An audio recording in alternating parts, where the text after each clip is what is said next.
Hola, Ticio, Hola, ¿qué ¿cómo tal? estás? Qué bueno verte. Bien de azul los dos. Sí, sí, sí, Claro, ¿cómo corresponde? parece que ¿Cómo? combinamos. Combinamos. Sí, Él es Derlis, combinamos. acércate, Derlis. ¿Dónde? Él es Oi, Derlis. como é Oye, que vai? Tudo bem? boa tarde. Boa noite, boa Já. noite. Obrigada graças por abrilhantar nossa noite, ¿viste? Obrigado a vocês por essa. Comencemos. Pero ibas Sí. a decir algo, No, sí. que a mí me tocó compartir un almuerzo con él también. Opa! Sí. Sí, yo era ministro de Sim. Cultura y él fue a Paraguay en 2 o 3 ocasiones, entonces tuve esa honra, en verdad. Sí, tú también estuviste con Fidel, ¿no? Sí, También, también. también, Ah, estamos hablando con... Sí, amigos, entre amigos. no, no. Bueno, vamos a empezar. Eu vou falar, então. Enfim, gente, já estamos numa conversação aqui, né, que só falta continuar, mas eu queria antes dar, assim, dizer, dar, enfim, dizer para vocês da alegria que eu tenho de hoje, né, por vários motivos eu tenho para ficar feliz nessa janela literária. Uma delas, e que é talvez a principal, que é nós estamos fazendo 26 anos a Estação das Letras. Estamos completando 26 anos de trabalho, de luta, de muitas alegrias, realizações, né? E então hoje é uma noite, viu, Tício, muito especial para nós, assim. Na verdade, o Brasil está passando por um momento tão difícil que eu não tinha pensado em festejar, e essa semana chamar como uma comemoração a tua presença aqui e essa janela literária, né, que a gente dedica à cultura paraguaia, do indígena paraguaio, enfim, à arte. Bom, o segundo motivo é trazer, poder dividir a sua presença, a presença do Tício Escobar entre nós. Ele é uma grande personalidade da cultura paraguaia, que eu tive o prazer de conhecer há alguns anos atrás, e ficamos amigos. E ele, quando eu convidei, ele prontamente aceitou, né, estar conosco, colaborar aqui com o nosso instituto. E eu queria falar um pouquinho sobre o Tício, né? O Tício ele foi diretor de cultura de Assunção e ministro da Cultura do Paraguai. Ele publicou mais de 20 livros sobre teoria da arte e da cultura e fundou o Museu de Arte Indígena do Paraguai. Recebeu, por seu apoio às causas indígenas, o Prêmio Bartolomé de las Casas, entre muitos reconhecimentos internacionais. É diretor do Centro de Artes Visuais Museu do Barro, que um dia eu ainda espero conhecer, que eu conheço a América Latina toda e eu não conheço o Paraguai. Eso Então, es un pecado grave.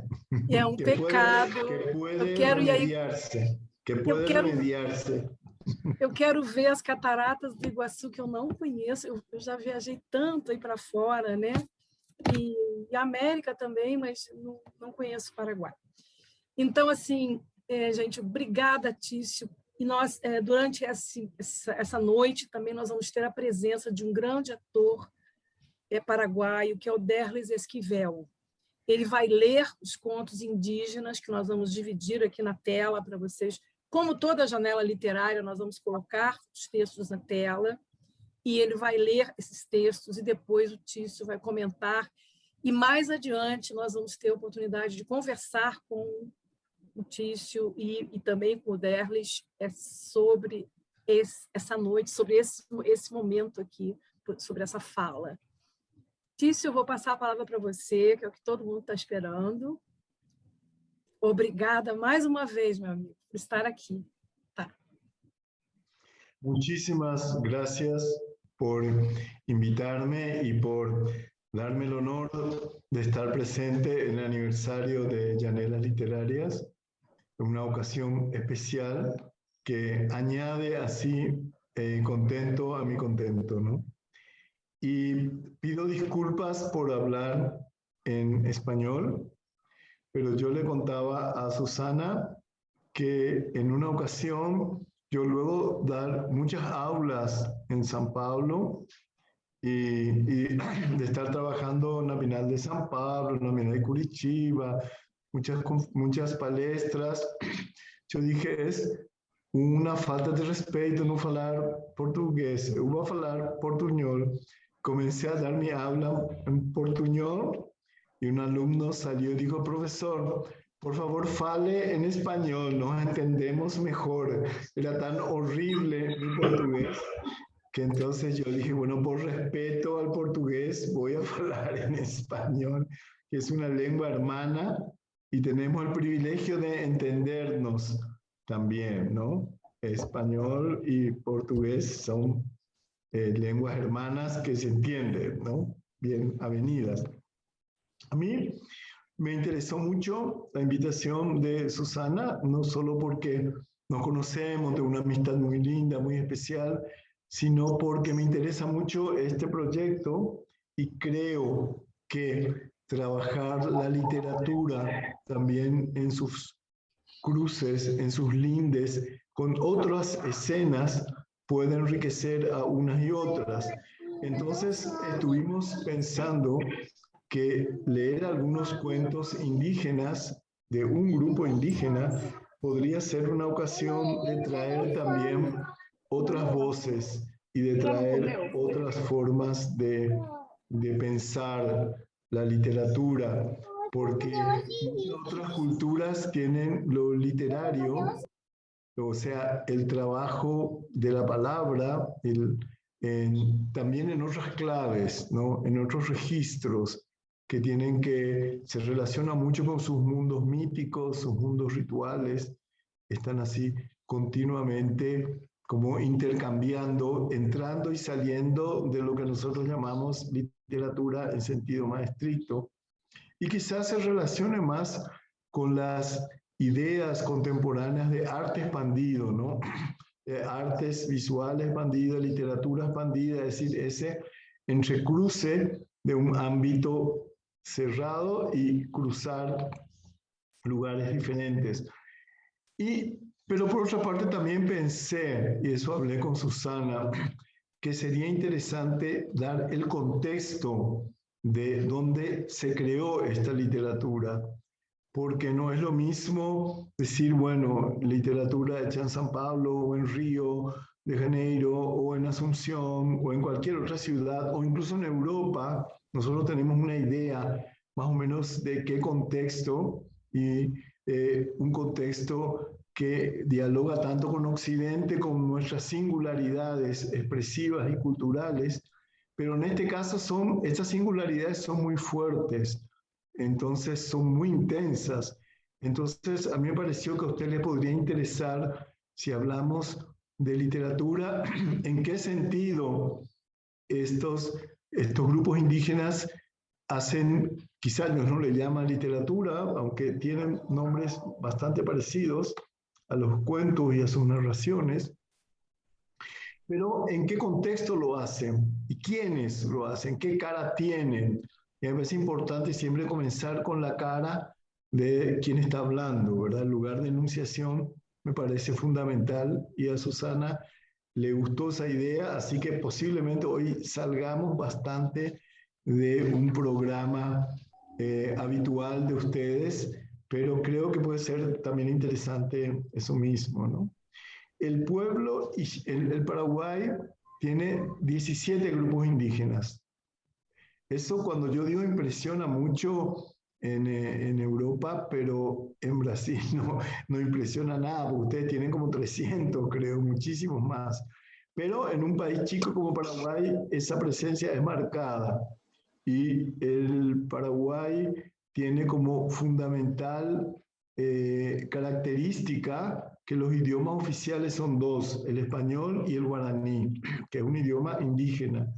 Pero este grupo que voy a trabajar no es un grupo guaraní. Generalmente los grupos más trabajados, más conocidos son grupos guaraníes. Este es un grupo Ixir que vive en el Gran Chaco paraguayo, en una zona parecida al Gran Pantanal.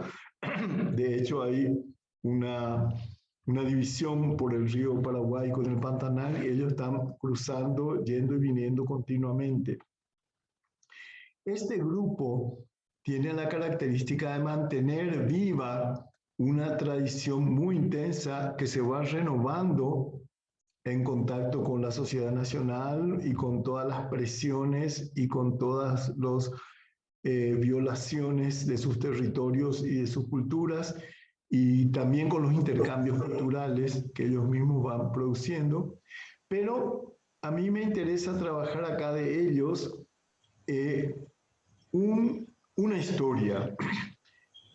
Toda la cultura de este grupo se estructura en torno a nosotros diríamos mito, una gran historia literaria que tiene todas las características de la literatura, el cuidado por la palabra, la belleza de la palabra, las inflexiones, el uso de metáforas, el uso continuo de la impresión y las resonancias que tienen esas palabras en la sensibilidad y en el gusto, ¿verdad? Y con ello estructuran un enorme relato que está basado en la llegada del mundo, era, según ellos, un mundo como en blanco y negro, sin ninguna intensidad, y la gente vivía así como zombie, como cumplía las funciones sin atribuirle un sentido. Comer, morir, reproducirse, vivir así mecánicamente. Y de pronto aparecen unos, llamémosle dioses, que serían traducidos como dioses según nuestras categorías, y ellos no crean la tierra, no crean el mundo, traen la cultura.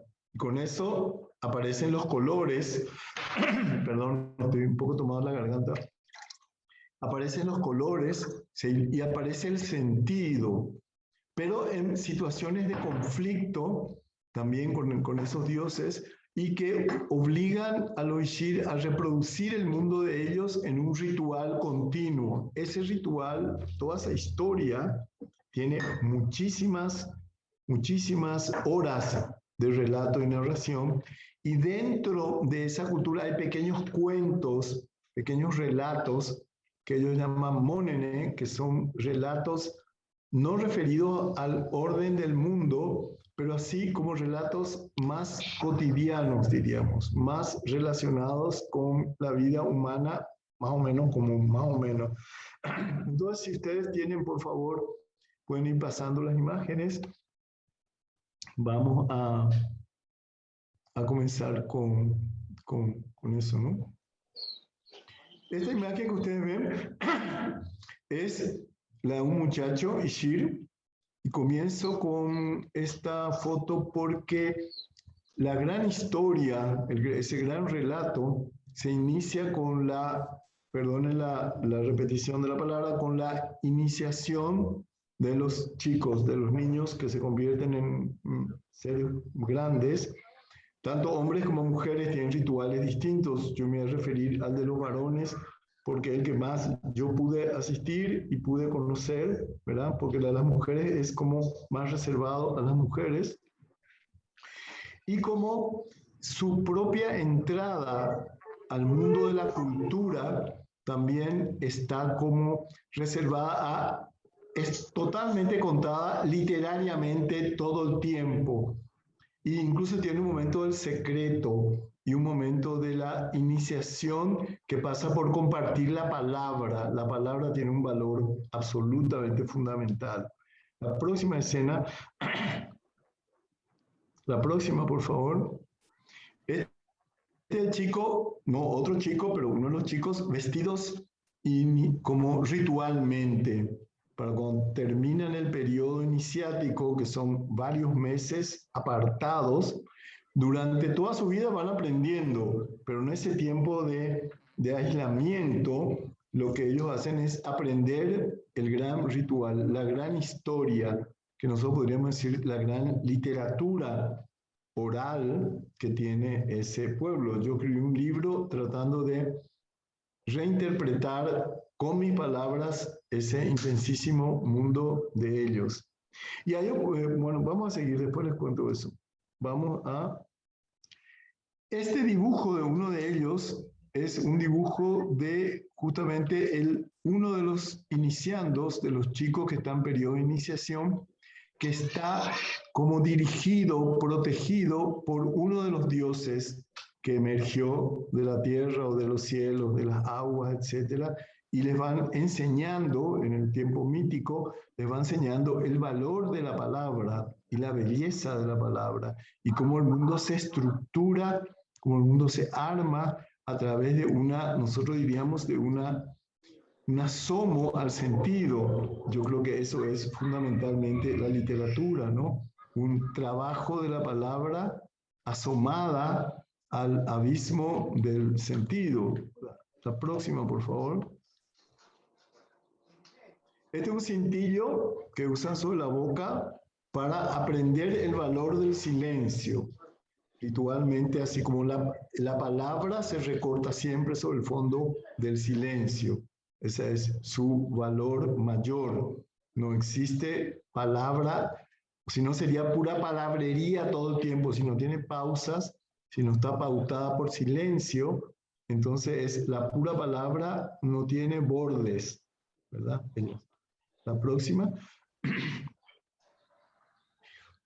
Este es un momento inicial cuando las mujeres descubren a los anápsolos, se llaman esos semidioses, no son dioses, bueno, son dioses creadores, casi serían héroes culturales, ¿verdad? Héroes mítico-culturales, que son los que aparecen en un momento, y son las mujeres quienes lo descubren a estos seres sobrenaturales, y ellos les van enseñando la cultura, pero al comienzo es todo un juego muy interesante de ocultamientos también, porque al comienzo solo las mujeres sabían de que la existencia de ellos, y ellos creían de que solo había mujeres, que no había hombres.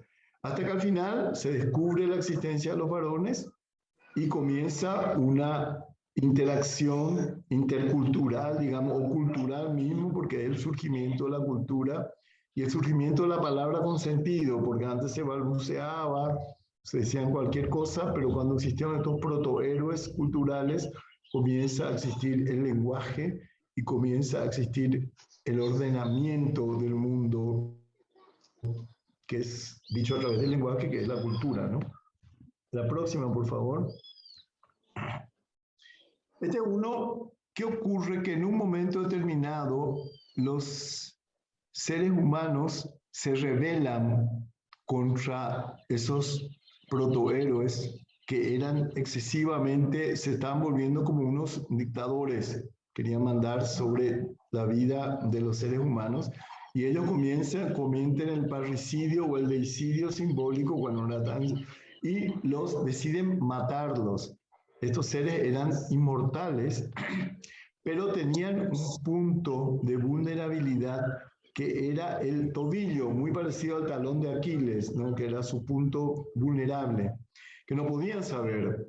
Pero ¿qué ocurre? Que ahí entra en la historia del romance, dentro del romance, una de las figuras principales, la diosa principal, se había enamorado y tenía amores secretos con el caudillo, el cacique de ese grupo. Y entonces, en un momento de desesperación, cuando uno de los dioses mata al hijo de ambos, ella había tenido un hijo semidios con este hombre, ella decide vengarse y cuenta la vulnerabilidad. Entonces ellos comienzan a matarle a los dioses por ese lado. Y al final, el último dios que queda, que es Nemur, le dice que la única posibilidad que tienen de salvarse es representándolos continuamente en el círculo ritual, siempre. Entonces ellos se disfrazan de dioses y como están repitiendo continuamente las danzas las palabras, la música que ellos habían aprendido con los dioses. Esa sería su posibilidad de redención y de manutención del colectivo Ishir unido. Este es uno de los dioses cazadores, o sea, es la figura que supuestamente los dioses tenían naturalmente ese aspecto de la cara cubierta, no eran plumas, sino que serían como pedúnculos que tendrían ellos en la cabeza o antenas, y el cuerpo tenían no pinturas corporales, sino que ese era su cuerpo. Entonces la representación teatral, ritual de ellos los obliga a pintarse y a llenarse de plumas y de gritos y colores y palabras para poder revivir ese mundo mítico perdido, ¿no? La próxima imagen. Esta es la representación de Ashnuhuerta, que se llama la diosa del fulgor rojo. A ver, usted lo poético, así ya sus propias denominaciones. O también era la señora de las pájaros de la lluvia benigna, porque ella atraía a través de esas aves las lluvias mansas. Y ella es la que se había enamorado, tuvieron una historia secreta de amor, y es la que salva a los seres humanos de la sumisión de estos dioses que se volvieron malísimos con el tiempo. La siguiente, por favor. La siguiente imagen. Este es Nemur, el dios que castiga y el dios que produce la maldición de que los seres humanos tendrían que seguir siempre recreando el mundo que ellos habían enseñado, ¿verdad? O si no, sería la extinción del pueblo indígena. Ahora que este pueblo indígena se siente en gran parte que está perdiendo sus tierras, amenazando sus culturas, piensan que esa es la metáfora de una maldición por haber, que le lanzó Dios por no saber conservar a toda costa su propia cultura. Y lo único que puede salvarlos como etnia es seguir manteniendo el ritual, ¿no? La próxima, por favor.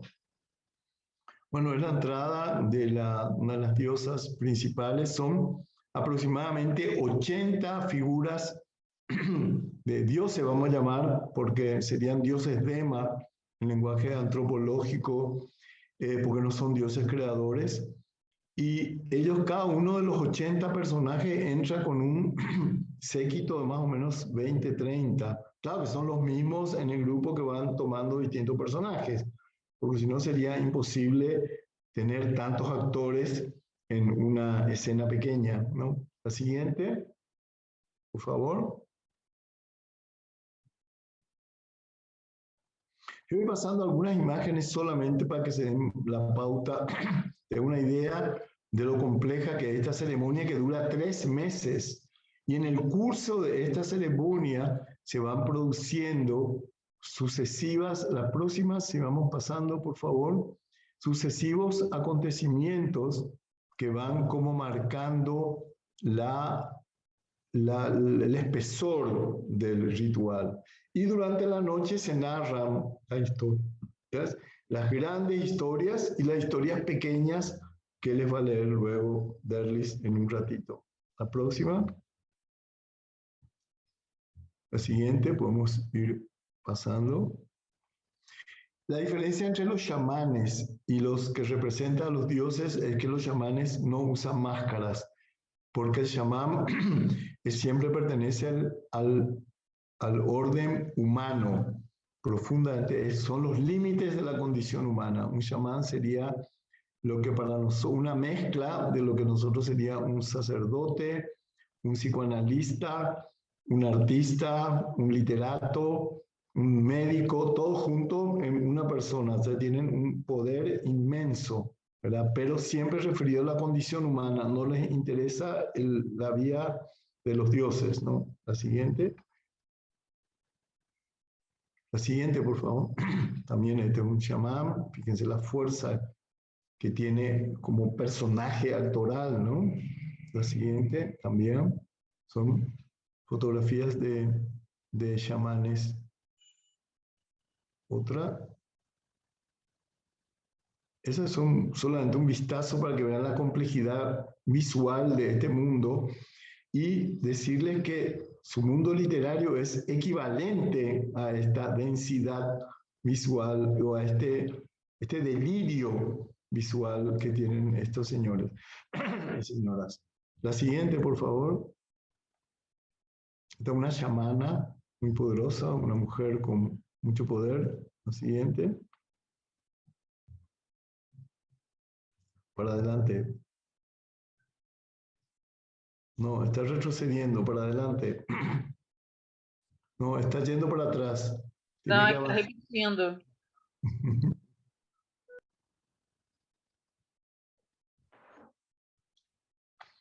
Solamente me quiero quedar en una o dos imágenes para que vean la potencia ritual, los problemas de conflictos de género, o más bien entre hombres y mujeres, se resuelven con luchas rituales. Vamos a ver la siguiente, por favor.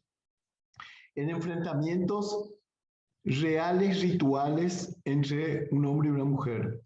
En este caso, es tan fuerte a veces la lucha que los hombres y las mujeres tienen que estar sujetos con cuerdas para no hacerse mucho daño. Aún así, pueden golpearse y a veces gana el hombre, a veces gana la mujer. Son luchas reales, reales rituales. O sea, estar en ese intermedio, esa interfaz entre la realidad y la representación que ya quisiera conseguir el arte occidental, ¿no? Ellos entran y salen de escena o cruzan con toda naturalidad. La siguiente, por favor. Acá también una cuestión que es interesante y con esto vamos a ir pasando ya rápidamente las imágenes para llegar al final. Durante los 3 o 4 meses que dura este ritual, o sea, una cuarta parte del año se pasan en el ritual, va sucediendo todo. Y allí se traen las experiencias más fuertes de la comunidad para que puedan ser procesadas ritualmente. Cuando muere alguien, se lo entierra simplemente, se lo llora, Se consigue. pero el luto es colectivo, tiene que ocurrir dentro de ese tiempo. Entonces entran hombres y mujeres llorando y a veces se desgarran las vestiduras literalmente como gestos supremos de dolor. Y ahí lloran a sus muertos, pero en conjunto, no aislado, sino es un daño público y solamente el luto puede hacerse a través de lo público, ¿no?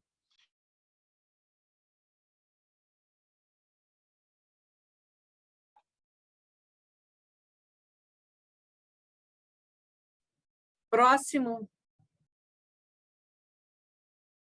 Passa o próximo, gente. O microfone dele está fechado. Por favor, fechar o microfone do Tício. Señor Escobar, su Deixa eu ver aqui só micrófono está. minutinho. Sí, no, estaba cerrado, yo no lo cerré. Bueno, le decía que vamos a ir pasando más rápido las imágenes para tener solamente una idea, porque es muy complicado este mundo y entonces me interesa dejar esa imagen de complicación. Así Pode que vamos passando mais rápido. más rápido, por favor. Más rápido. Estos son dibujos que ellos mismos hacen de sus dioses, rituales muy bárbaros, muy intensos, que tienen sus relatos. Cada uno de estos ritos tiene su relato, su propia literatura, vamos a decir, su corpus literario. Esta es la despedida, así que es una despedida que trae mucha bendición, mucha una aventura, mucha salud, así que lo hago extensivo para todos nosotros, que buena falta nos hace todo eso, ¿no? Así que les dejo con estas imágenes rápidas y ahora va a llegar un momento que Derlis va a ir leyendo los cuentos que son contados en este contexto durante noche son relatados esos textos. Sería interesante si todos pueden mantener el micrófono apagado, así no hay interferencias Gente, tentem manter, por favor, o microfone, todos os microfones fechados. Nós vamos ter agora a leitura, tá bom? A leitura do texto, que vai ser feita pelo ator Derlis Esquivel.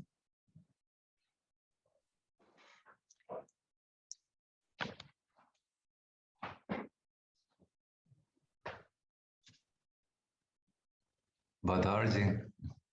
Boa tarde, Derlis. Obrigada por estar aqui conosco, por ler esse texto. Obrigado a esses vocês. 2 contos. Vai aparecer na tela? Vai aparecer na tela. Estão colocando, viu? Tá. Aqui. Tá. Obrigado.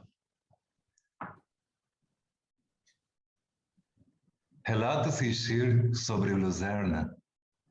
Yolé 1. Narração de Ogwa. Um grupo de homens dormia ao ar livre durante uma longa expedição de caça. Um deles, aprendiz de xamã, observava todas as madrugadas a abóbada celeste, que no chacoé imponente me parece esmagar a planície. Encarando o céu, o jovem xamã buscava ansiosamente o clarão da luzerna. Ao divisá-la, deixava-se contemplá-la extasiado e dessa visão diária extraía as forças que a dura vida montanhesa exige. Estava obcecado pela Port Abel, a filha do céu. Estava apaixonado por ela. Numa madrugada, ficou adormecido. Mesmo sob as sacudidelas e gritos de seus companheiros, não conseguia acordar. Então, deixaram ele deitado e entraram na mata em busca de caças. Foi despertado, enfim, por uma carícia gélida. Acordou e pensou que continuava sonhando. Tinha diante de si a visão de uma bela mulher que irradiava suas próprias luzes, tilintando de joias azuladas. Sou Yolé, disse ela, a estrela que você procura a todo amanhecer. Vim despertá-lo. Ela se sentia insegura em terra e tiveram de erguer-se aos céus para se amarem. Assim foi todas as madrugadas, até que um dia o homem disse a ela que não queria mais se separar e sugeriu levá-la com ele para a aldeia. A estrela transformou-se num ponto de luz concentrada e entrou no maracá do jovem xamã, que foi lacrada com cera e guardada na sua bolsa de Guaraguatá, o peicarapete, um recipiente concebido para transportar chocalhos. Assim, teve a estrela a seu lado o dia inteiro e, exaltadas por essa proximidade, brotavam poderosas as suas canções. Uma noite, o jovem contou à irmã a história de seus amores ocultos. Devo sair para caçar amanhã, disse ele então. Por favor, cuide bem dessa pequena bolsa de Caraguatá e nunca tire os olhos dela. Uma manhã, uma piara de porcos do mato atacou a aldeia.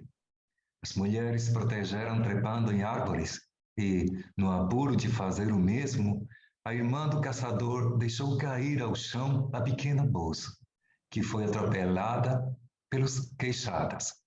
Indignada, Yolé afastou-se voando para o céu e de lá mandou uma enchente que arrasou o vilarejo.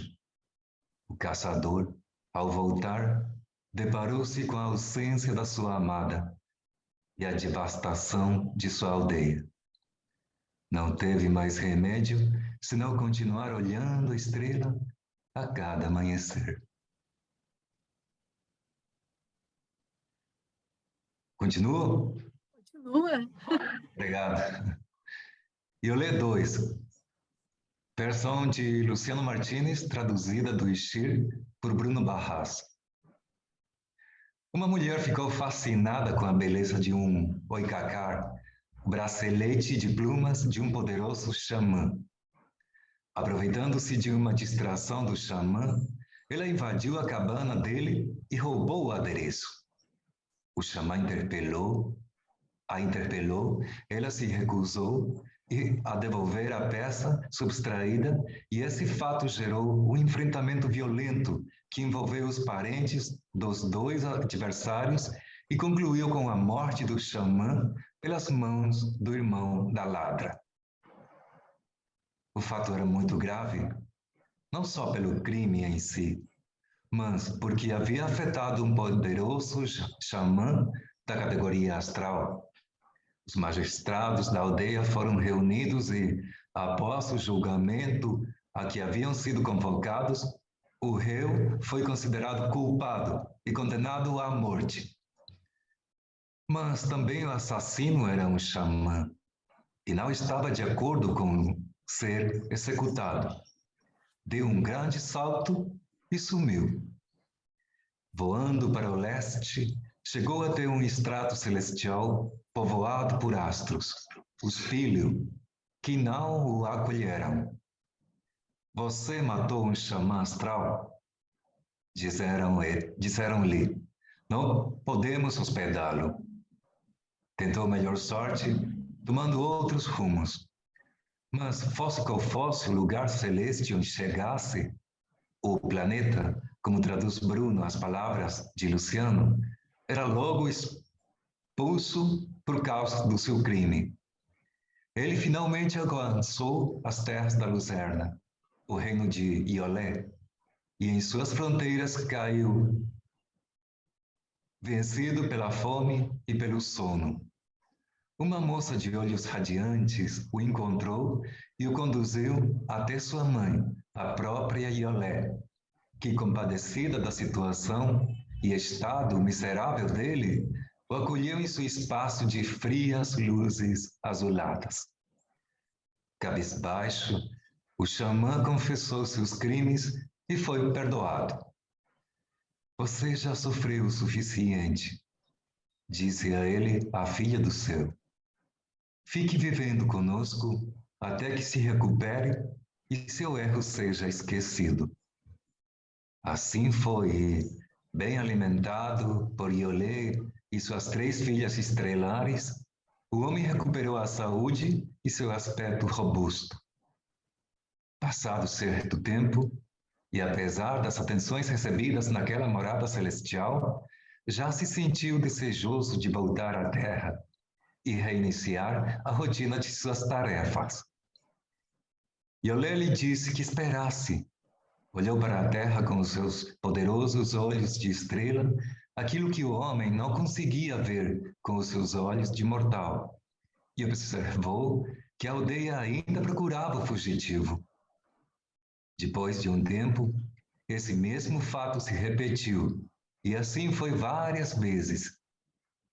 Tantas foram as vezes que muitos anos haviam passado desde que o homem chegou à região da Luzerna. Aconteceu que Iolé havia se apaixonado pelo estrangeiro e estava adiando seu retorno.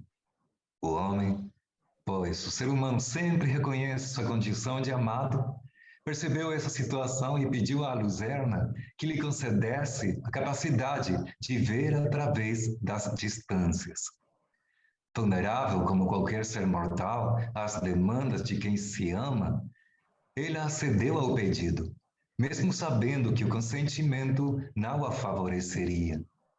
As filhas de Iolé lavaram o rosto do forasteiro e trocaram as mornas esferas de seus olhos humanos pelas gélidas pedras azuis, através das quais os seres astrais enxergam.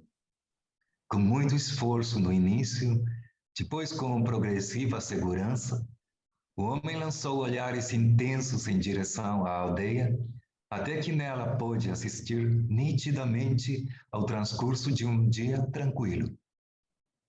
É hora de voltar, disse ele. Iolé cobriu o xamã de presentes para que ele levasse para sua gente. Joias e plumas exóticas, pedras de brilhos nunca vistos, armas novas de dureza mineral e clarões evasivos. O próprio xamã foi adornado com plumas luminosas e pintado de azul gélido. Assim se apresentou diante de sua gente, com olhar fulgurante e pele opalina e carregado de oferendas astrais. Muitos anos haviam se passado e, embora alguns parentes do xamã ainda invocassem sua antiga condenação, seu povo o perdoou. Retomou sua vida de antes. Seu ministério de xamã, agora enriquecido com os poderes de Iolé, que permitiam que ele vislumbrasse a caça e os inimigos à distância e reconhecesse de muito longe quem chegava para visitar o vilarejo. Porém, o homem não se sentia mais à vontade em sua aldeia. O próprio fato de enxergar diferente fazia que se sentisse um estrangeiro em sua terra, como havia se sentido um forasteiro no seu de Iolé. Voltou, portanto, ao lugar da luzerna, onde desposou Iolé. Mas lá também não se sentiu bem. E assim, sucessivamente, vinha e partia muitas vezes, saudoso da terra no céu e do céu na terra, até que um dia desapareceu de vez da aldeia. Muito obrigado. Obrigada, Derlis. A leitura do Derlis Esquivel. Beleza de contos.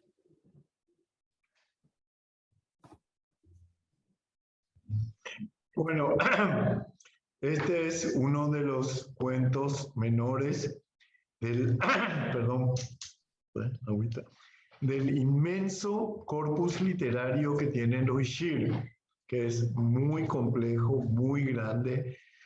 Y yo quise compartir estos dos porque tienen el mismo personaje, Iolé, aunque es tratado desde perspectivas diferentes, ¿no? Entonces, acá lo interesante es ver cómo culturas tan distintas producen una literatura, una narrativa que toca los grandes temas humanos, el amor, el delito, el crimen, el castigo, el arrepentimiento, quizá la condición humana oscilante de no terminar de estar a gusto en un lugar cuando viaja de un sitio a otro. Entonces, a la larga, los grandes temas de la condición humana están en juego siempre. Y la literatura lo que hace es tirar sondas hasta estos nervios profundos de lo humano y los vuelven en diferentes y muy distintos relatos y muchas formas. Este relato a mí incluso me pareció, de pronto al estar con ustedes, ¿no? Y a embarcarme en esta invitación que me hizo Susana, yo pensaba la serie de vueltas que tiene, como una cáscara de cebollas, ¿no? De cebolla. Porque por una parte son cuentos pensados en Ishir, que son traducidos al guaraní, luego recibidos por mí, reelaborados, tratando de contar como ellos contaban, pero teniendo que cambiarlos para adaptarlos a la impresión que a mí me producían esos cuentos. Después de escribir, traerlos acá, que los lea a su vez Derlis ante ustedes. O sea, hay una serie de instancias de rodar de la palabra, de devenir de la palabra, que siempre yo creo que está como comprometido con el destino de la palabra rodante, que creo que es el sentido o uno de los sentidos de la literatura, ¿no? Entonces quise compartir esta literatura extraña, pero no tan extraña. Esto podría ser un relato contado casi en cualquier cultura, y en este caso con la imaginación potente que tienen los Ishir. El cielo en el Chaco es inmenso y se ven las estrellas así de grandes. Y el lucero, la lucerna de la mañana es tan fuerte que necesariamente enamora, hechiza, mueve y fomenta la imaginación y fomenta las historias, promueve historias o cuentos, ficciones en ese contexto. Entonces quedo a disposición de ustedes si quieren para que conversemos sobre cualquiera de los puntos que yo toqué o hagan ustedes sus impresiones, no sé cómo es la dinámica de ustedes. Me ciño a ella.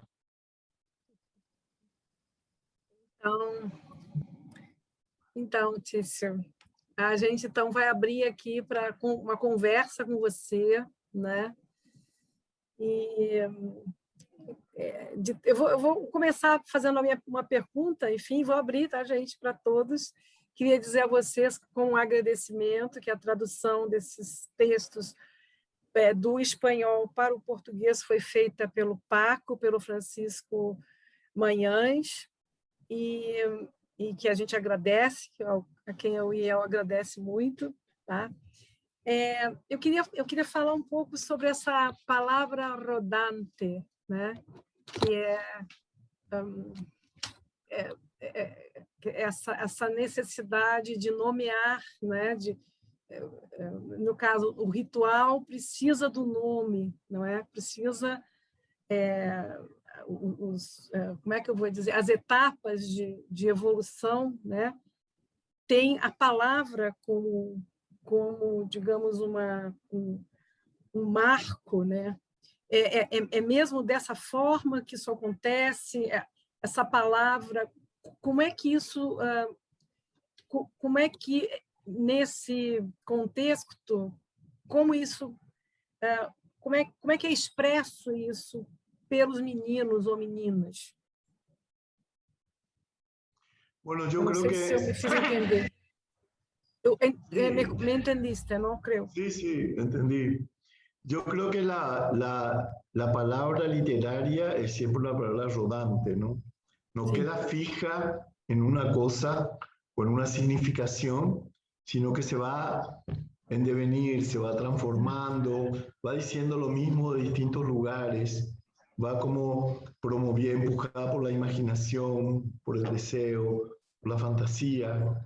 Entonces va como, y también por su necesidad de renombrar continuamente el mundo ordinario y volverlo más luminoso o excepcional por un momento o para siempre, depende.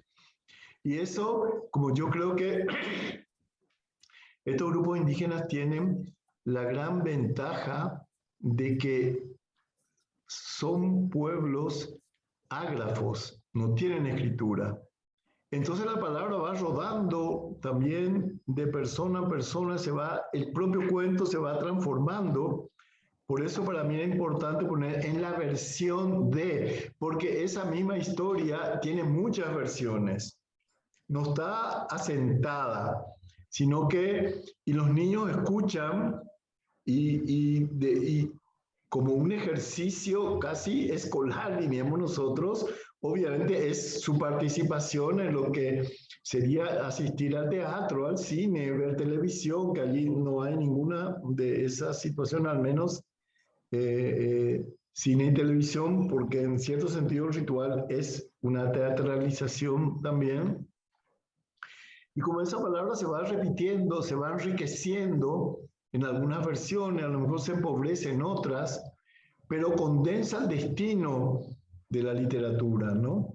Que es como ir con, no hay una palabra segura y definitiva que la amarre a un lenguaje determinado, sino que el lenguaje siempre está obligado a sacudido, obligado a despertarse continuamente en cada versión, porque van repitiendo y cada una de estas historias es larguísima, larguísima, y no solamente lo que ellos llaman el gran relato, sino las pequeñas historias, porque tienen todo el tiempo del mundo y a veces van relatando un mismo hecho de muchas maneras y los chicos ríen, los mayores también, porque el relator es realmente un actor, también te va saltando, va demostrando, pega gritos, queda callado, como en una especie de silencio teatral así largo, pero para nosotros es desesperadamente largo,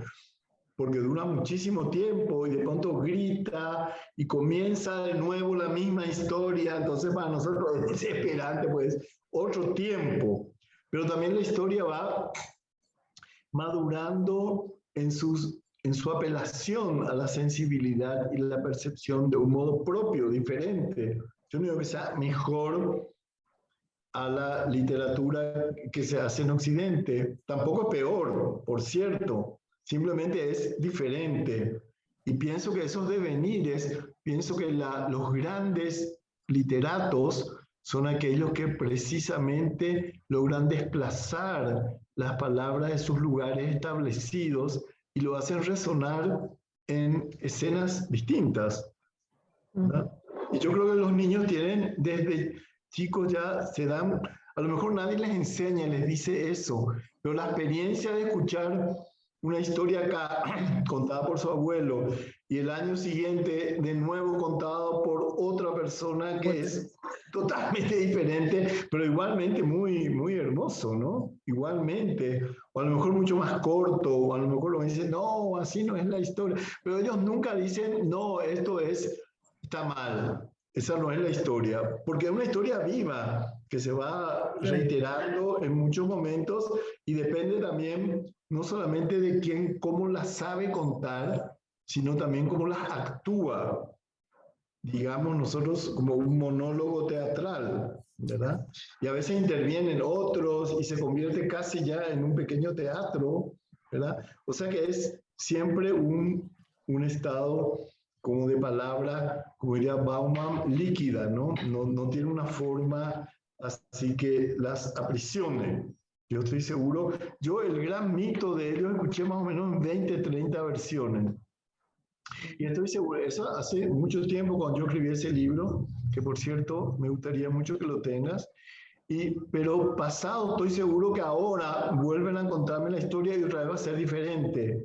No, está continuamente transformándose con el tiempo, no es un corpus como podría ser la Odisea o la Ilíada que ya está hecho y dicho y no se puede, eso no puede cambiar, aunque tenga resonancias, otros devenires continuos que resuenan en toda la historia de Occidente y en toda la historia, en toda la literatura, en toda la palabra, en toda la sabiduría del mundo resuenan esas palabras, ¿no?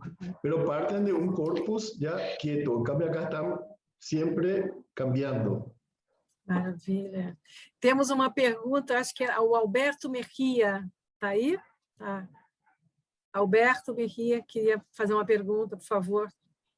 Buenas noches, buenas noches, Patricio. Deixa eu aparecer também. Gracias por tu conferencia. Lo más lindo me pareció lo del silencio, que la palabra tiene un valor fundamental para ellos, pero el silencio también. Y de las plumas que se ponen para que no se olviden que ese silencio, y a veces larguísimo, como dijiste. Tenía dos preguntas, pero ya me las respondiste. Si ellos tienen una cultura escrita, pero no, ellos son ágrafos.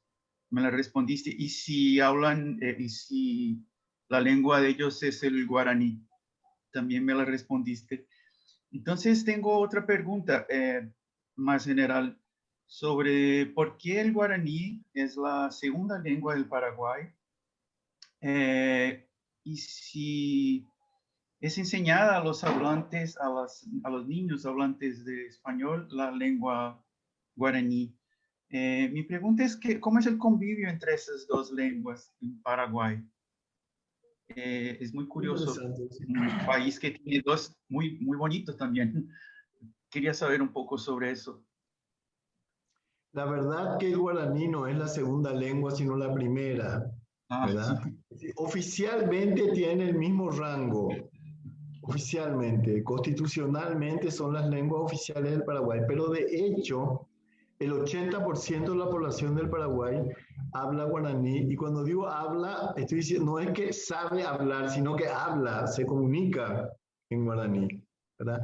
Y en gran parte hay sí una escisión entre la gente que ha aprendido el guaraní como lengua materna, que ha escuchado, que ha sonado el guaraní, y el guaraní que es bastante mal enseñado en las escuelas. ¿Por qué? Porque hasta mediados del siglo pasado, hacia 1950, el guaraní era perseguido ferozmente por una cultura colonialista, logocéntrica, totalmente alienada, europeizante, que veía como una lengua bárbara. Entonces, la gente que hablaba guaraní hablaba mal el español y tenía que extirparse el guaraní. Entonces, hay historias enteras de maestras que se quejaban que no podían impedir que los niños hablasen en guaraní, porque aunque no lo hiciesen en clase, apenas salían afuera estaban hablando como loritos todos en guaraní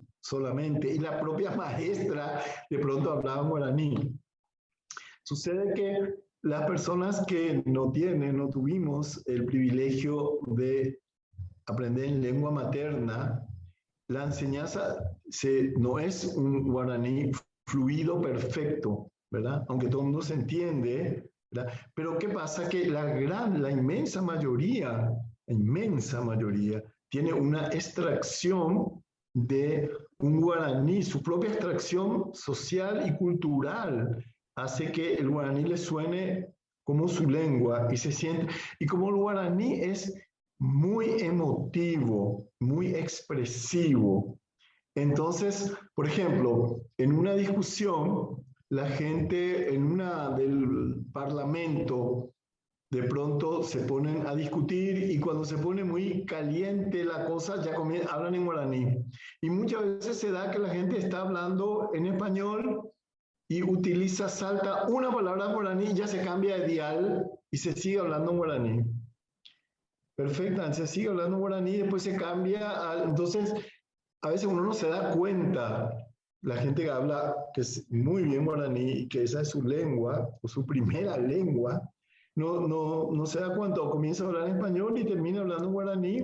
E incluso se da una cuestión que no es tan feliz en términos cultural, pero tiene una vigencia, que es el yopará, que es una mezcla de guaraní y español, ¿verdad? ¿Y qué pasa? Que incluso el español, el idioma español del Paraguay, está como muy moldeado por el guaraní. Entonces, incluso la gente que está hablando en español tiene construcciones que son como muy especiales y que suenan muy raro a la gente que le escucha desde otras maneras de hablar español, porque uno está pensando en guaraní. O sea, no es que esté pensando en guaraní, está pensando en un idioma que ha sido en gran parte atravesado por el guaraní.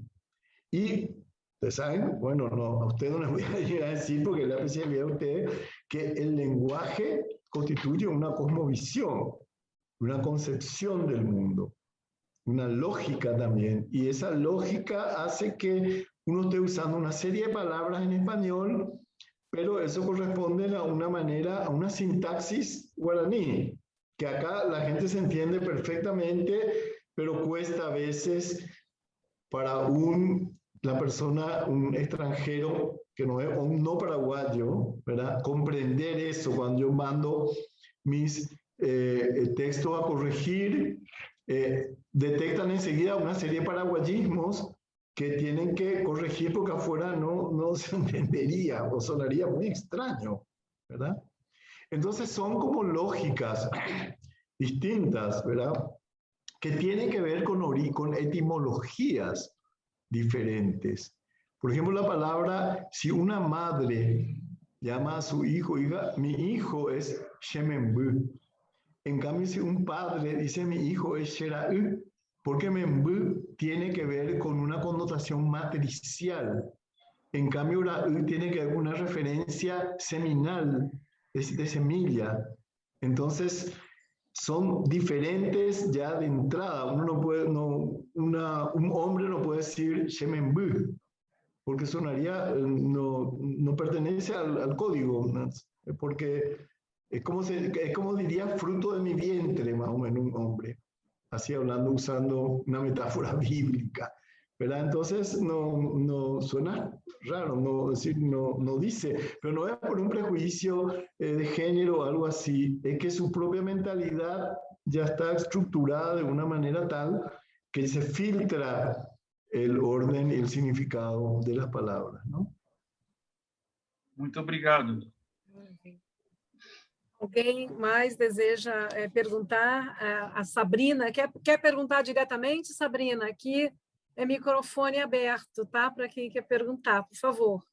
Pode falar. Boa noite a todos, é um prazer.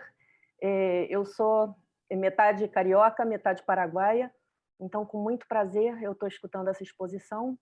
Tício é uma pessoa sumamente conhecida e respeitada no Paraguai, e bem, o Instituto também eu já conhecia desde a época que eu vivia no Rio, e a minha grande curiosidade, porque sou uma apaixonada, obviamente, pela cultura paraguaia e pela brasileira em igualdade de condições, é saber, na sua opinião, Tício, porque eu nunca tive a oportunidade de conversar com você sobre isso, porque eu moro aqui em Assunção, como captar melhor, vou fazer a pergunta em espanhol para o Tício, como captar mejor esta cultura que é voluble, que é variable, que viene de la oralidad, de maneira a enquadrá-la adentro de um currículo escolar que está concebido desde a cultura ocidental, de maneira que esto llegue a toda a população do país, onde eu vejo particularmente acá em Assunção,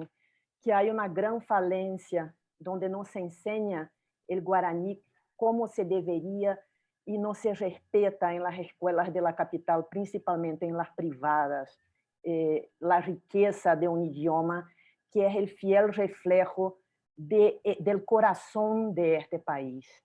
Como, em tua opinião, vós que sos uma pessoa tão conhecedora em la profundidade de este idioma e que amar tanto nosso país, como vos crees que esto deveria ser enquadrado desde a pedagogia, desde a didática, tanto para professores quanto para alunos, obviamente? Não sei se vocês preferem que eu repita a pergunta. Acho que assim, no, se você está perfeito. Se quieren repitan en portugués, si ustedes no entendieron. Se você puder brevemente dizer assim, que em foi português. Tá legal. Eu perguntei para o Tício, sendo ele um conhecedor tão profundo e com todo o amor que ele tem pela cultura paraguaia e pelos vários idiomas que existem, mas principalmente pelo Guarani, que é o preponderante na cultura indígena, como ele crê que se pode ensinar de uma melhor maneira, de maneira que chegue a toda a população do Paraguai, um bom ensino da língua Guarani, porque é uma falência, é um handicap que nós temos, principalmente nas escolas da capital, onde as pessoas não aprendem e não respeitam, desde o meu ponto de vista, e, por ende, não aprendem o idioma Guarani e não respeitam da maneira que deveriam respeitar um idioma que é o fiel reflexo da alma de um país inteiro. Sí, es muy buena tu pregunta, es crucial.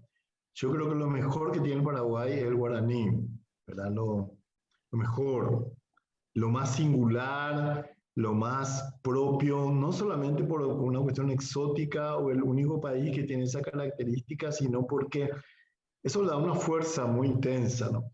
¿Qué ocurre? Que la escuela oficial ha sido concebida en términos colonialistas y racializantes. Uso racializante en su sentido más amplio, discriminatorio socialmente. Y el guaraní ha sido visto durante siglos, desde toda la Polonia, como un enemigo de la cultura. Entonces la escuela está estructurada de manera tal que el español, el buen hablar, tiene que ser en español. Y el guaraní es cosa de gente como ignorante, más o menos. Este horrible pensamiento ha hecho un daño inmenso, pero no ha logrado extirpar el guaraní. Uno a veces no sabe, tanta fuerza tiene el idioma que ha pasado por toda esa persecución y ahora, evidentemente, desde hace, por lo menos desde mediados de la década 50 o la década 60, se comenzó a valorizar fuertemente, a respetar por lo menos boca por afuera y a valorizar el guaraní. Antes las clases sociales superiores, las clases altas miraban con desprecio y prohibían al otro que hablasen guaraní y a sus hijos prohibían hablar guaraní, porque los consideraban que estaban mal formados, que estaban hablando un idioma inferior, realmente. Cuando comienza a revertirse eso, que en cierto sentido formalmente adquiere su estatuto con la ley de lenguas, que es muy nueva, con la Constitución Nacional, primero del 92, que toma como idioma oficial el guaraní, posteriormente con la ley de lenguas, que fue sancionada en el 2011, 12 más o menos. Entonces, ¿qué pasa? Que la escuela tiene una pésima tradición, curricularmente, académicamente, no se aprende nada. El idioma guaraní que se enseña está súper mal planteado. Pero ¿qué pasa? Que de pronto hay un fenómeno que las instituciones que han tomado la posta del guaraní ha crecido de una manera tal que los profesores de guaraní que hay son pero numerosísimos. Muchísima gente sigue la carrera de profesor de guaraní y mantiene así a mí me impresionó una oportunidad que yo tenía que entregar título a profesores, duró como, no sé, 8 horas, porque uno y otro era en un año y en una institución. ¿Y qué pasa? Que la mayoría de la gente aprende el guaraní o en su casa o en la calle, ¿verdad? Posteriormente, hablando, viajando, que no es ya un guaraní que tiene la potencia de manantial del guaraní que uno aprendió en su casa, que tuvo el privilegio de escuchar. Pero está en el aire, ¿verdad? Hay sonidos que solamente un paraguayo puede decir, ¿verdad? Y el guaraní, por ejemplo, tiene 12 vocales. Entonces, A, E, I, O, U, U, A, E, I, O, U, U. Entonces, si no escuchó uno de pronto eso, hay extranjeros que viven acá, como el padre Meliá, que es un especialista, murió hace poco, un especialista impresionante en cultura guaraní, no podía pronunciar, tenía un tono propio, respetadísimo, queridísimo, fue un enorme promotor de la lengua guaraní, pero no podía pronunciar, no le salían las palabras. En cambio, hay gente que no habla guaraní, pero que pronuncia perfectamente porque escuchó, a lo mejor aunque no le enseñaran a sus padres, escuchaba que la gente a su alrededor le sonaba algo y ya fue moldeando una fonética que le permitió expresarse en eso. Pero la enseñanza, para que mejore eso, tiene que cambiarse todo el sistema y tiene que cambiarse mental y tiene que haber un estado lo suficientemente consciente y abierto como va a promover eso en el contexto de una apertura a la diferencia que tiene que llegar en todos los ámbitos. Porque enseña como está obligado, entonces enseña de mala gana, ¿verdad? Se enseña así un poquitito para cubrir algunas cositas y no es una enseñanza profunda, de modo que los chicos que no hablan guaraní puedan terminar la secundaria o la primaria, puedan terminar el colegio hablando fluidamente guaraní como tendría que ser. no saben, no, generalmente, y llega un momento que les enseñan en guaraní e inglés, y salen hablando inglés, pero no guaraní, ¿verdad? Porque es pésima la enseñanza del guaraní, y pésima como entran desde la gramática, y la gramática guaraní es enormemente compleja, y hay algunos verdaderos sabios de la gramática guaraní. A mí me impresiona hacer seguimiento de ciertas palabras que son fundamentales. Hay toda una sabiduría impresionante, no solamente personas así mayores como don Félix de Guarania, ¿verdad? Que es así un arandú así gigante, un sabio así gigantesco, sino también una serie de estudiosos de la lengua guaraní, incluso acá en San Pablo, allá en Brasil, hablo de San Pablo porque es lo que yo conozco, institutos que enseñan guaraní, aprenden guaraní, estudian, porque en el Brasil se habló guaraní, en San Pablo por lo menos hasta el siglo XIX, y la mayoría de los nombres toponímicos son guaraníes, tienen más nombres guaraníes que acá en Paraguay.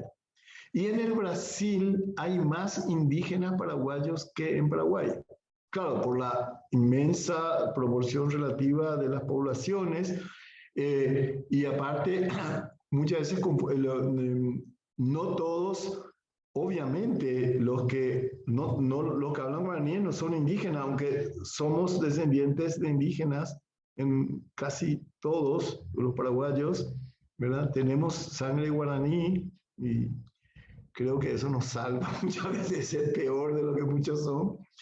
Pero no, el guaraní paraguayo es a su vez diferente que el guaraní mbugá, el paintahuiterá, el guaraní abá, que hablan los indígenas que siguen viviendo como indígenas. O sea que se convirtió, no sé si decía en otro idioma, pero bastante diferente a ese otro guaraní también, ¿verdad?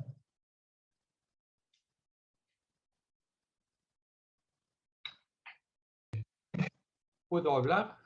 Sí. ¿Puedo hablar, Susana? Pode, sim, sim. Señor Claro. Escobar, mucho gusto. Mi nombre es Jorge de la Croix.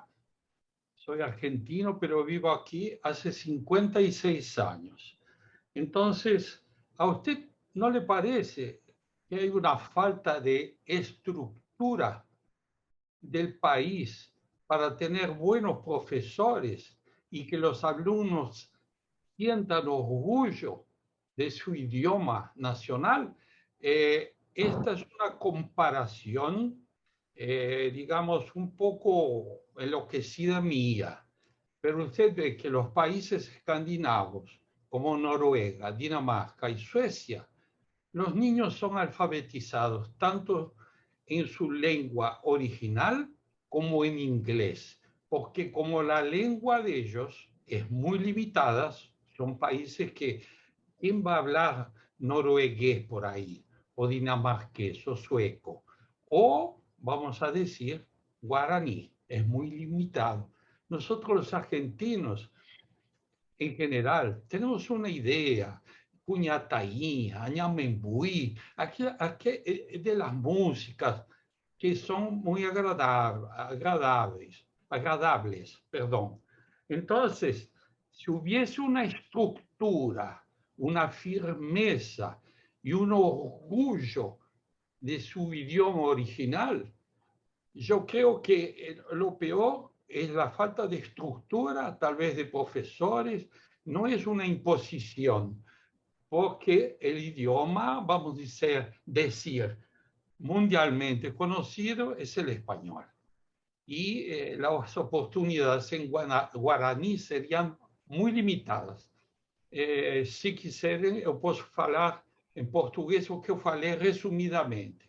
Estou perguntando ao senhor Escobar se o caso não seria a falta de uma estrutura e dar um orgulho à população e uma instrução apropriada para eles, os professores, insistirem. E mal comparando com os idiomas que se falam, o norueguês, o sueco, o dinamarquês, eles falam seu idioma nacional, mas eles têm um inglês espetacular. Para quê? Para se comunicar com todo mundo, não é?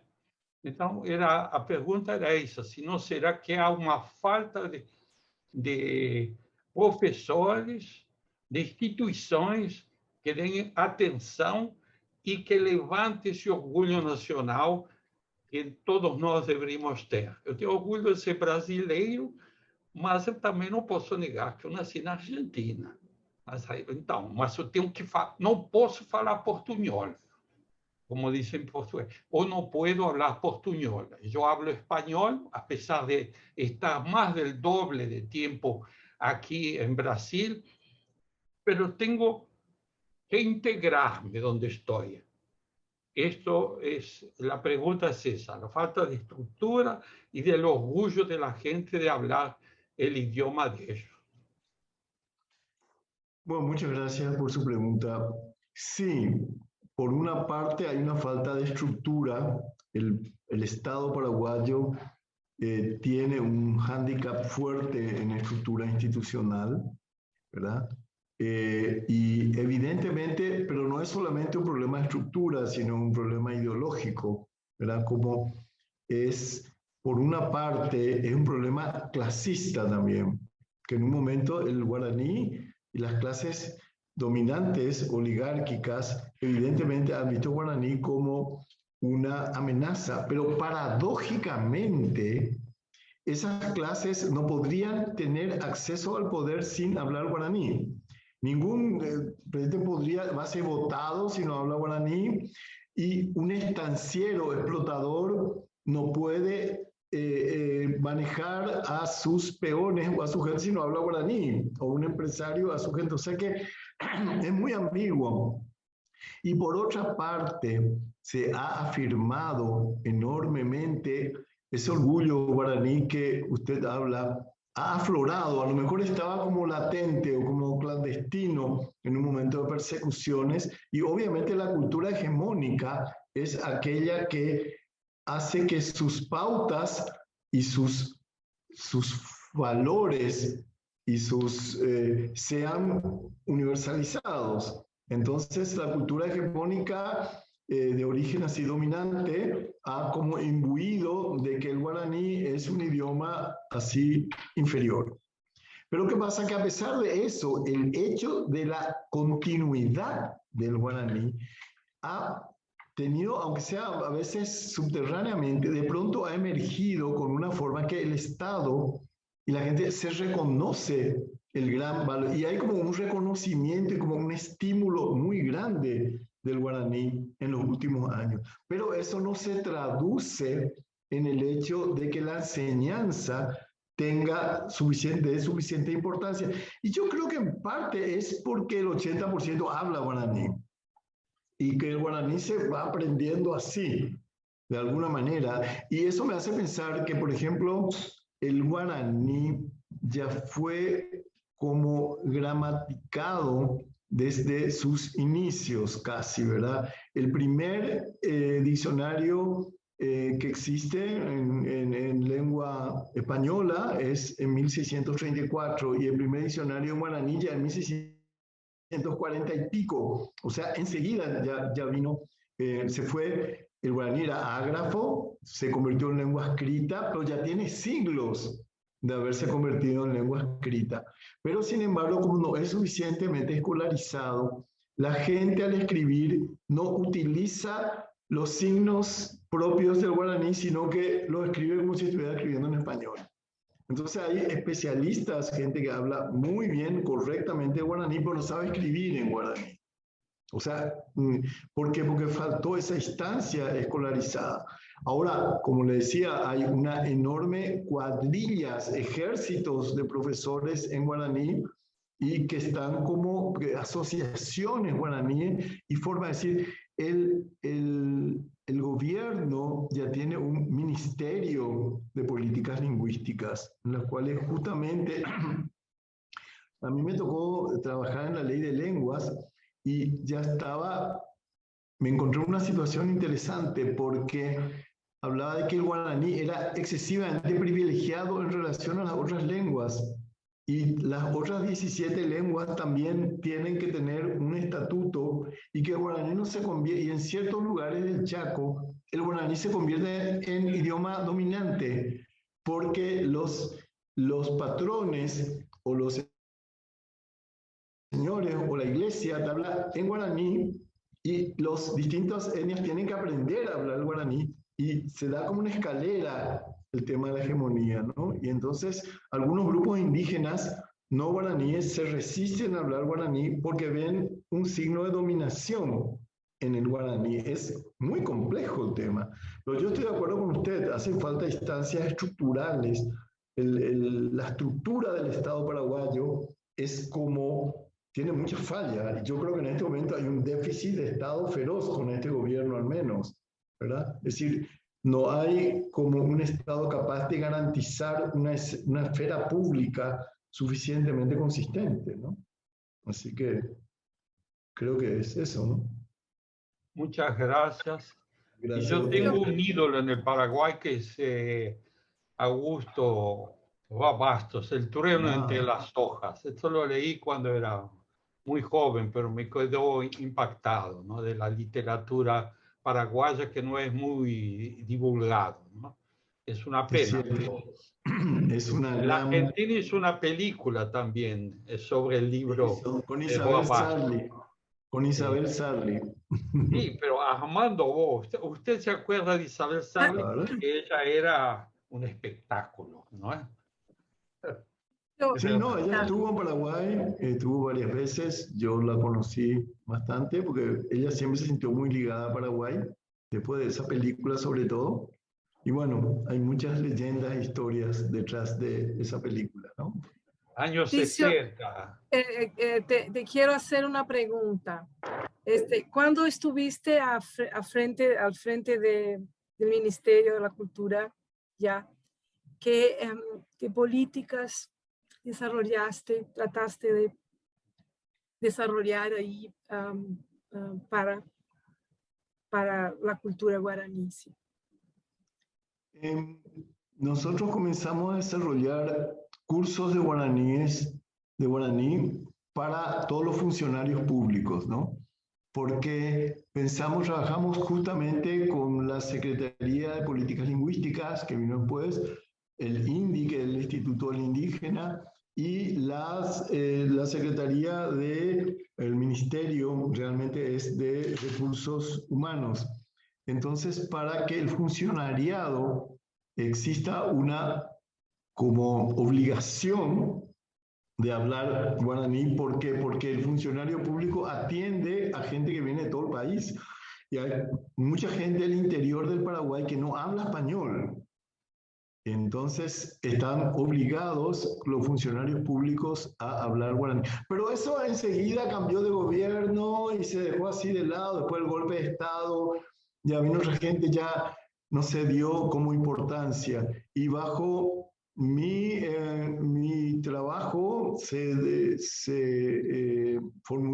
promulgó la ley de lenguas, que no fue una gestión que yo mismo hice, pero sí apoyé todo el proceso. Eso surgió de la propia sociedad civil, de los grupos guaraniólogos, para que se haga la ley de lengua que fue sancionado por Lugo en ese momento, ¿verdad? Hubo un intento bastante fuerte con la Secretaría de Políticas Lingüísticas. Y hasta ahora a pesar de los cambios de gobierno, es una secretaría que tiene un peso y una presencia, porque tuvieron el buen tino de que eso no fue tan sujeto a los cambios políticos, porque los grandes especialistas en cultura guaraní, es decir, eso no fue visto como una presa codiciada por los grandes políticos. Entonces se dejó así nomás, y entonces personas que tienen un enorme nivel en conocimiento guaraní, ellos pueden seguir al campo de eso. Y por ejemplo, hace muy poquito, el Premio Nacional de Literatura quitó Susi Delgado, que es una escritora, una enorme escritora en lengua español y guaraní. Ella quitó por obras escritas en guaraní. quitó el Premio Nacional de Literatura. O sea que hay una valorización muy fuerte del guaraní en ese momento, pero no está traducido en un cambio estructural que afecte, por ejemplo, la enseñanza guaraní o ciertas cuestiones guaraní. Incluso, por ejemplo, se dio hace unos años el caso de una persona, un médico, que dio su tesis doctoral en guaraní y le dijeron, no, tiene que ser en español. ¿Por qué tiene que ser en español? Si son dos idiomas en este país y yo quiero dar en guaraní, es mi lengua natal. Y él hizo una demanda y ganó y pudo dar como un orgullo, es decir, él podía trabajar en guaraní o en español. Lo que pasa es que el guaraní tiene una riqueza tan grande que de pronto Félix de Guarania hacía como un ejercicio de poner eso a la vista y él tradujo el Quijote de la Mancha al guaraní o tradujo artículos de Freud, que es una locura pensar, buscando, ¿verdad?, al guaraní, como diciendo, bueno, no es que nadie vaya a leer el Quijote en guaraní, ¿verdad?, pero como diciendo, bueno, tiene una potencia infinita de maleabilidad lingüística como para poder expresarse también, un equivalente muy diverso, una traducción así impresionante al guaraní, ¿verdad? Eso es. Y lo que decía el señor es cierto, porque yo tengo nietos que viven en Dinamarca y ellos aprenden tanto, bueno, el danés, bueno, ellos como el inglés, porque con el guaraní, en Paraguay pasa lo mismo, la gente tiene que hablar también español para comunicarse con el mundo, porque el guaraní es una cuestión endogámica que solamente se habla acá.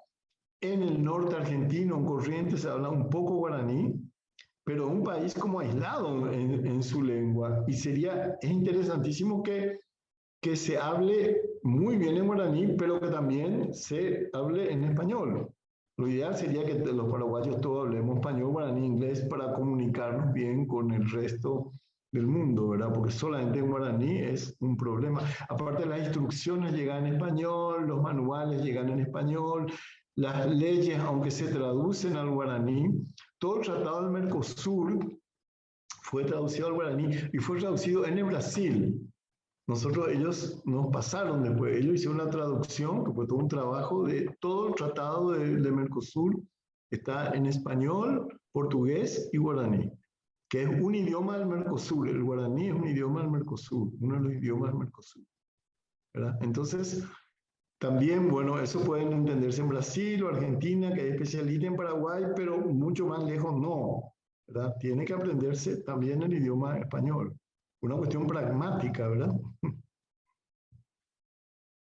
Yo quería hacer un comentario muy rápido sobre el quechua. El quechua es una lengua oficial en Perú, Bolivia y Ecuador, pero también no pasa nada. Casi no se habla. En la escuela lo enseñan, pero no acontece nada. Como dice portugués, que o quechua é a língua oficial do Peru, da Bolívia e do Equador, mas não acontece nada também. Es cierto. En Perú nunca escuché a nadie hablar en quechua, tal vez porque no fui para el interior o una cosa así. Mas eso Sí, es un comentario. pero es un problema de la colonización, ¿no? De un problema de hegemonía, un problema de clases, un problema de dominaciones. Es decir, la hegemonía, la colonización ha tratado siempre de borrar las señales de cultura diferentes, ¿no? Y ha impuesto su propia cultura y disminuido las otras culturas, como el otro arte, la manera de pensar, los otros sistemas de pensamiento, etcétera, ¿no? La O sea, religión. sí, exactamente. Esa es una cuestión que tiene que ver con la colonia, con los mecanismos coloniales. Justamente todas las discusiones de coloniales en América Latina, en el mundo, ¿verdad? África es potentísimo, están tratando de revertir lo que se pueda esa situación y, bueno, conseguir el respeto a sistemas diferentes de pensamiento, ¿no? Es verdad. Gracias. Tício, nós já estamos nos aproximando do final desse encontro. Passa tão rápido, não é? E eu queria que você terminasse com algumas palavras suas, né? Em que você, ao longo da sua exposição, né, você falou do mundo literário semelhante ao delírio mundo literário Escher, e ao delírio visual Escher. Você fez um paralelo entre essas duas coisas, né? E o Tício está acabou de lançar o Aura Latente, que é um livro de ensaios. Tício é um grande crítico de arte brasileiro, quer dizer, enfim, está sempre... Brasileiro também. Eu ia falar brasileiro, porque seria uma honra para mim. Ele faz curadorias aqui no Brasil inteiro, de exposições e bienais, e na América Latina. Eu não sei nem por onde que eu começo a falar do currículo do Tício, né? Mas queria que você terminasse falando um pouco disso, né? Desse delírio, né? Eu gostei muito dessa palavra, né? O delírio visual, né? E o mundo literário, né? Como é que ele inspira também, né? Alimenta, né? Um alimenta o outro. Não vou traduzir, porque eu acho que... Para você comentar só um pouco. Sí, yo pienso que el arte, tanto artes visuales, literatura, artes escénicas, en fin, todas las formas de arte que hoy se ven cada día más saludablemente contaminadas unas con otras, ese arte siempre tiene un punto de, llamémosle línea de fuga, llamemos un excedente, pero es un punto de delirio, es un punto de locura y delirio en el cual el lenguaje enloquece en términos que, porque sale de sus formas normales, ordinarias de nombrar la realidad y hace agujeros en el propio lenguaje, ¿verdad? Por lo cual accede ficcional imaginariamente a otras dimensiones que permiten intensificar la experiencia del mundo y también enriquecer el propio lenguaje, enriquecer la cultura, que sin esos buracos no tendría de significación, serían como culturas fijas, ¿no? Entonces hay puntos que son, hace poco una psicoanalista paraguaya escribió un estudio que presentó una sociedad psicoanalítica argentina y francesa, en el cual ella comparaba el delirio chamánico con el delirio psicoanalítico. Y llega un momento en el cual el psicoanálisis también tiene que seguir como delirar con la palabra o cae en el delirio de la interpretación, que supone una parte importante a la ficción, a la imaginación, al suponer que existen más allá de lo que se ve, se piensa ordenadamente y tal. Y eso ocurre en todas las culturas, que tienen un plus, un excedente de significación, que en el fondo es lo que llamamos arte, porque lo que diferencia la literatura de una escritura mansa, racional, ordenada, descriptiva, son precisamente esas crispaciones que hacen que el lenguaje pierda su rumbo ordenado de significar el mundo, o sea, significaciones que apuntan a un objetivo, apuntan a una traducción clara y, en cierto sentido, sacrifiquen la significación para apuntar al sentido, que más bien es un umbral abierto a los confines del mundo, de la experiencia, o como queramos llamar, ¿verdad? En ese sentido, sí, hay una posibilidad de hablar en común de un delirio, porque si el lenguaje ebrio, dice Nietzsche, ¿no? O el lenguaje delirante, también podría decir, si no tiene ese touch de locura, sería un lenguaje descriptivo, administrativo, así como puramente significante a nivel administrativo del mundo, ¿no? Sí, eso más o menos lo que pienso. Maravilha. Olha, Bom, estamos já no finalzinho, já me avisam aqui do nosso horário, e sem palavras assim para agradecer a tua presença. Espero que em algum momento possamos contar com você aqui para conversar conosco sobre teus livros. Eu espero que alguns dos seus livros, eu conheço um de perto, que é A Beleza dos Outros, uma série de ensaios fantástico, que foi o Prêmio Casa de las Américas, e eu conhecia o trabalho do Tício nesse momento, né? E, enfim, pensar aqui e fazer uma tradução dos livros do Tício no Brasil e poder ter o Tício mais vezes entre nós, gente. Tício, obrigada. Assim, muy agradecido a ustedes. Fue una experiencia súper interesante, me gustó muchísimo y bien loca, con un touch de delirio también que permitió que nos cruzáramos. Así que agradezco muchísimo. Gente, obrigada pela presença de todos. Epa! Obrigada pela presença de todos aqui. É isso, vamos levando assim a América Latina, em algum momento sai, ela vai, digamos, prosperar, e vamos avançar, né, nessa valorização das nossas raízes, né?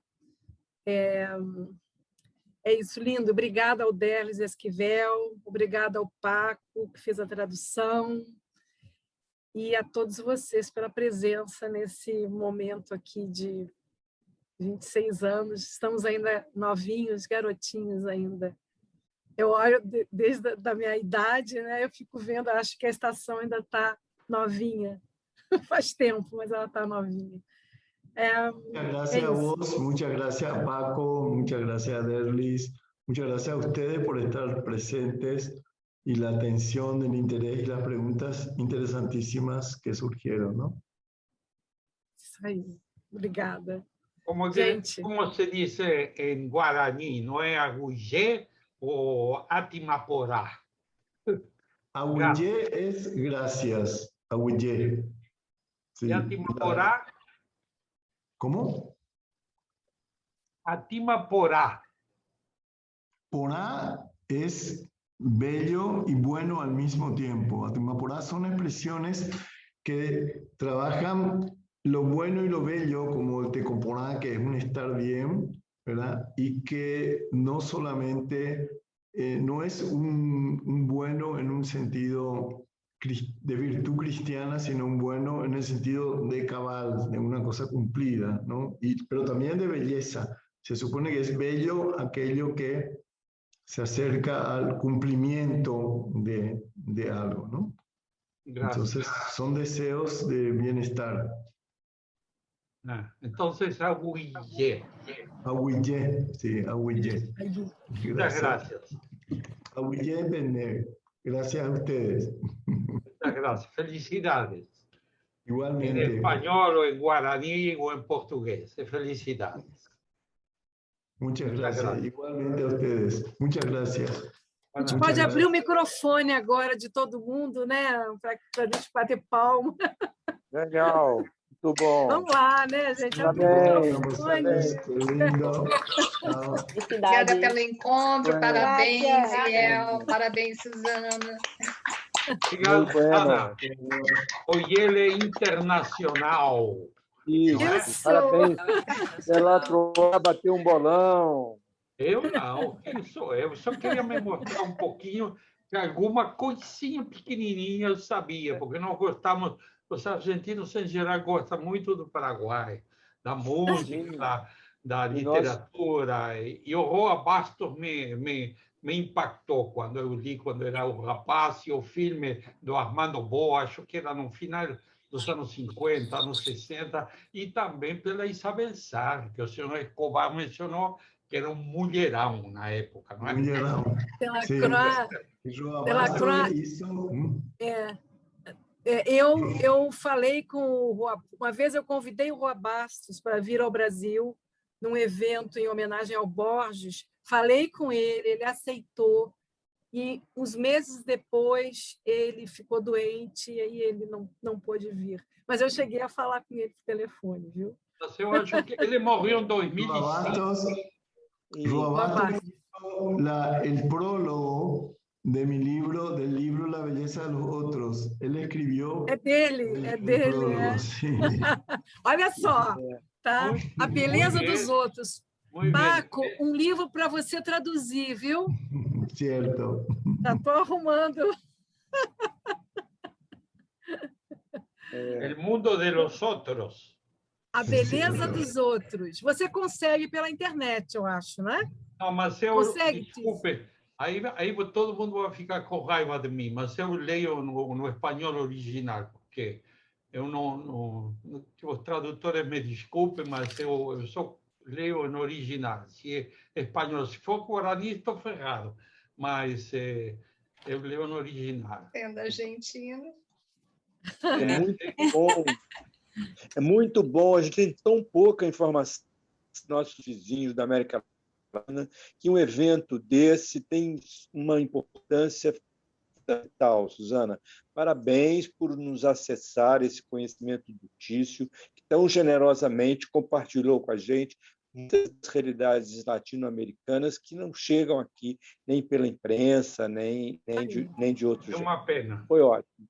Muito instrutivo, muito bacana. Viva a Estação das Letras e viva o Tício Escobar. Viva!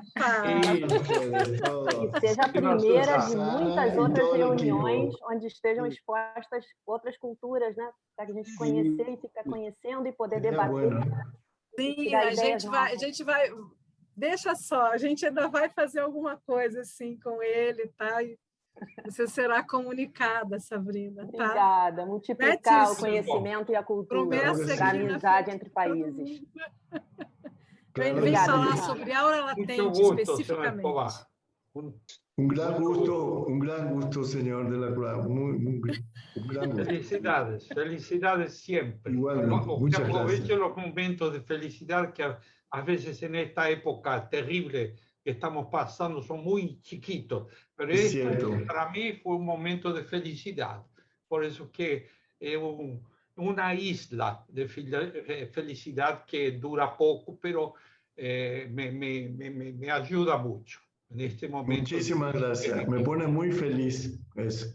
Muy feliz. A mi vez. Buenas Muchas noches. Gracias. Bueno, buenas noches. Chao, Beijo aí. Tchau, Suzana. Tchau. Tchau a todos. Tchau, tchau. Obrigada. Tchau, boa Tício, noite. ainda falamos ainda um pouquinho? Tá? Sí, claro. Claro que sí.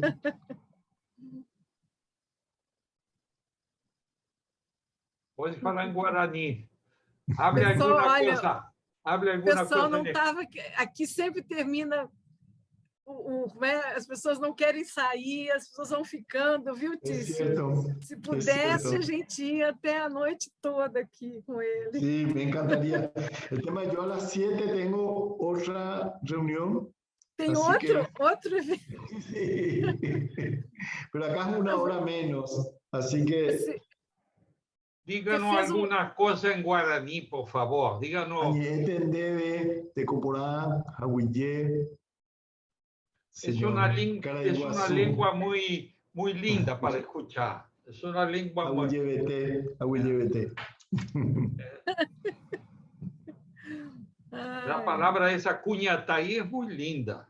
Cunhataí é a mais conhecida, né? Por causa da música também. Cunhataí es una jovencita, una mujer jovencita, muy joven. ¿Dónde estás ahora, Cunhataí? ¿No? La canción dice así. Sí. Es o equivalente linda. A Garota de Ipanema. Eso, exactamente, así mismo, ¿eh? El equivalente, sí. La palabra que no me gusta es Añamembui. Añamembui es un palabrón. Pero quiere decir Exactamente. filio da, no, se dice y... No sabía que es mala palabra, yo pensé que era el diablo o una Sí, cosa. es muy fuerte. Bueno, Pero quiere es decir, mala palabra. traducido literalmente es hijo del diablo. Anyamembu. Eso, Pero al decir exactamente. membu dice la mujer, o sea que es hijo de la diabla.